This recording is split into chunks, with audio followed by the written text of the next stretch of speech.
عورتیں شوہر کی اجازت کے بغیر کہیں بھی چلی جاتی ہیں، شوہر کے حکم کے بغیر کہیں بھی چلی جاتی. شوہر کام پہ نکلا، ادھر یہ نکل گئی، اس کے گھر بیٹھ، اس کے گھر بیٹھ، یہاں جا وہاں جا.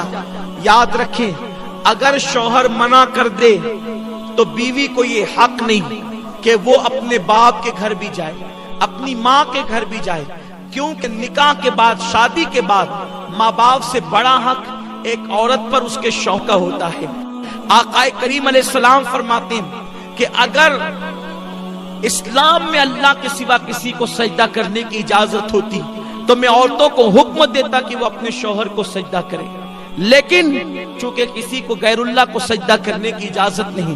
یہاں مجھے ایک حدیث پاک یاد آتی ہے، خواتین غور سے سنیں. آج کل اگر شوہر ماں باپ کے گھر نہ بھیجے، بہنوں کے گھر نہ بھیجے، شادی میں نہ بھیجے تو عورتیں پنچایت بٹھا دیتی ہے کہ مجھے یہاں نہیں بھیجتے، وہاں نہیں بھیجتے، اور گھر کی عزت باہر آتی ہے. آئیے دل کے کانوں سے اس حدیث پاک کو سنیں. ایک صحابی دور رسالت میں اپنے گھر سے نکلتے ہیں اور گھر سے نکلتے وقت اپنی بیوی کو کہتے ہیں دیکھو جب تک میں سفر سے واپس نہ آ جاؤں تم گھر سے باہر مت نکلنا، حتیٰ کہ تم اپنے ماں باپ کے گھر بھی مت جانا جب تک کہ میں نہ آ جاؤں. لیکن ان کو خیال نہ رہا کہ میرے بعد پتہ نہیں کیا ہوگا، کیسے حالات ہوں گے. وہ بول کر تو چلے گئے، لیکن میری بہنوں سنو تو صحیح، ان کا گھر کہاں تھا؟ ان کا گھر سسرال کی اوپر کے حصے میں تھا، یعنی اوپر کے حصے میں میاں بیوی رہتے تھے اور نیچے کے حصے میں اس عورت کے ماں باپ رہتے تھے. اللہ اکبر. شوہر نے کہا کہ تم میرے آنے بغیر، میرے آئے بغیر نہ ماں باپ کے گھر جانا نہ کسی کے گھر جانا. شوہر چلے گئے. اتفاق ان کو پتہ نہیں رہا ہوگا کہ میرے جانے کے بعد ایسا حادثہ بھی ہو سکتا ہے. لوگوں نے اطلاع دی بیٹی کو، دیکھو تمہارے ابا بیمار ہو گئے، اس لیے اوپر سے نیچے ہی تو اتر کے آنا ہے. اس نے کہا کہ میرے شوہر نے منع کیا ہے کہیں جانے کے لیے، اس لیے میں نہیں جاؤں گی. اللہ اکبر. جب طبیعت زیادہ خراب ہوئی، طبیعت زیادہ سیریس ہوئی تو لوگوں نے کہا ایسا لگتا ہے اب تمہارے باپ بچیں گے نہیں، ان کا انتقال ہو جائے گا، ذرا آ کر اپنے باپ کو دیکھ تو لو، دو باتیں تو آخری میں کر لو. میری بہنوں آپ سمجھ سکتی ہو جب باپ مرنے والا ہو تو کس بیٹی کی تمنا نہیں کہ وہ اپنے باپ سے بات کر لے. مگر کل کی عورتیں شوہر کی کتنی فرما بردار ہوا کرتی تھی، خاون کی کتنی فرما بردار ہوا کرتی تھی. اس عورت نے کہا میں پہلے ایک کام کرتی ہوں، جب تک میں اللہ کے رسول سے اجازت نہ لے لوں، حضور جب تک اجازت نہیں دیں گے میں اپنے ماں باپ کے گھر نہیں جاؤں گی کیونکہ میرے شوہر نے منع کیا ہے. اللہ اکبر. اس نے ایک شخص کو بھیجا کہ جاؤ اللہ کے محبوب سے پوچھو کہ کیا میرے شوہر نے منع کیا ہے گھر سے باہر نکلنے کے لیے تو میں گھر سے باہر نکل کر اپنے باپ کی کو دیکھ سکتی ہوں، بیمار باپ کی عیادت کر سکتی ہوں. آقا کریم نے فرمایا تمہارے لیے بہتر یہ ہے کہ تم اپنے شوہر کی فرما برداری کرو اور اپنے باپ کو دیکھنے نہ جاؤ، تمہارے لیے افضل عمل یہی ہے. وہ عورت رک گئی. کتنی صبر والی عورتیں تھی اس دور کی. میرے پیارے آقا علیہ السلام کی کنیزوں، ایسا نہیں ہے کہ عورتیں کچھ بھی کرے جنت میں چلی جائے گی.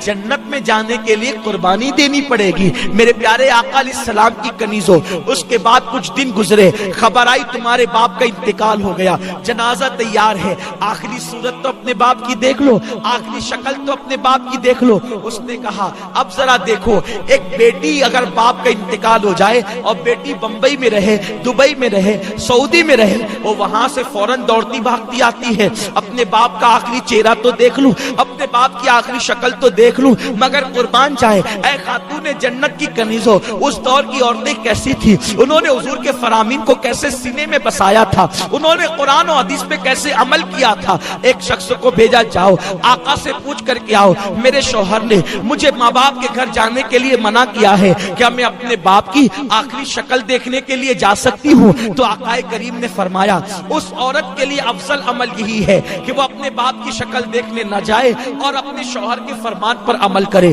اللہ اکبر. وہ خاتون صبر کر کے گھر میں بیٹھ گئی. اللہ اللہ. لوگ لوگ لے گئے اس کے باپ کے جنازے کو اور لے جا کر کے دفن کر دیا. رات ہوئی, غمگین تھی, دکھڑا تھا, تکلیف تھی کہ میں اپنے باپ کی آخری شکل بھی دیکھ نہ سکی, مگر شوہر سے کوئی شکایت نہ تھی, اس لیے کہ وہ عورت جانتی تھی کہ میرے شوہر کو تھوڑی پتا تھا کہ وہ یہ کہہ کے جائیں گے اور میرے باپ کا انتقال ہو جائے گا. اللہ اکبر. وہ روتے روتے سو گئی. رات میں خواب کیا دیکھتی ہے کہ اس عورت کے والد جنتی تاج پہن کر اور جنتی لباس پہن کر جنت کے باغ میں ٹہل رہے ہیں. اس عورت نے پوچھا, بابا اللہ نے یہ مقام آپ کو کیسے عطا کر دیا؟ تو اس شخص نے جواب دیا, بیٹی تو نے اپنے شوہر کی فرما برداری کی, اللہ کو تیری یہ ادا اتنی پسند آئی, میرے اللہ نے کہا تیری بیٹی کے نیک عمل کے صدقے جب میں نے تجھے جنت عطا کر دی. عمل بیٹی نے کیا ہے اور بیٹی شوہر کی فرما بردار بنی تو اس کے باپ کو جنت مل گئی. اے خاتون جنت کی کنیزوں, اسی لیے میرے آقا فرماتے ہیں چوتھی چیز جو عورت اپنے شوہر کی فرما برداری کرے, وفاداری کرے, شوہر کو راضی کر لے, ایسی عورتیں جنت میں جائے گی اور 8 دروازے ان کے لیے کھول دیے جائیں گے. یہ نہیں شوہر غریب ہے تو بھاگ بھاگ کے آ جائیں, شوہر غریب ہے تو اس سے مطالبات کریں, شوہر غریب ہے تو اس پہ الزامات رکھ کے ماں باپ کے گھر بیٹھ جائیں. نہیں, ایسا نہیں ہونا چاہیے. غریبی امیری لگی ہوئی ہے, دولت آج کسی کے آنگن میں ہے, کل کسی کے آنگن میں ہے. وفادار بیوی اللہ کی نظر میں بھی عزت پاتی ہے اور دنیا کی نظر میں بھی عزت پاتی ہے. دولت کی کوئی حیثیت نہیں ہے. ماں باپ نے جس گھر میں تمہیں بیاہ دیا اب اسی کے ساتھ اپنا نباہ کرو, دوسری طرف نظر مت کرو. اے خاتون جنت کی کنیزوں, 4 چیزیں پیدا کر لو. پہلی چیز نماز کی پابندی, دوسری چیز رمضان شریف کے روزوں کی پابندی, تیسری چیز پردے اور حیا کی حفاظت اور چوتھی چیز شوہر کی فرما برداری. جب 4 صفتیں تمہارے اندر پیدا ہو جائے گی تو تم خوش نصیب ہوگی. اللہ تمہارے لیے جنت کے 8 دروازے کھول دے گا اور کہے گا جس دروازے سے چاہو جنت میں داخل ہو جاؤ. اللہ پاک آپ سب کو عمل کی توفیق دے. دوران گفتگو کوئی غلطی ہو تو اللہ معاف فرمائے. مجھے امید ہے آپ ان 4 باتوں کو سیکھ کر جائیں گی اور آپ اس پر ضرور عمل کرے گی انشاءاللہ, اور وقت نکال کے نماز پڑھے گی انشاءاللہ, اور پردے کی پابندی کریں گی انشاءاللہ. مجھے امید ہے کہ آپ ان باتوں کو اپنے دل میں بسا کر دوسروں تک بھی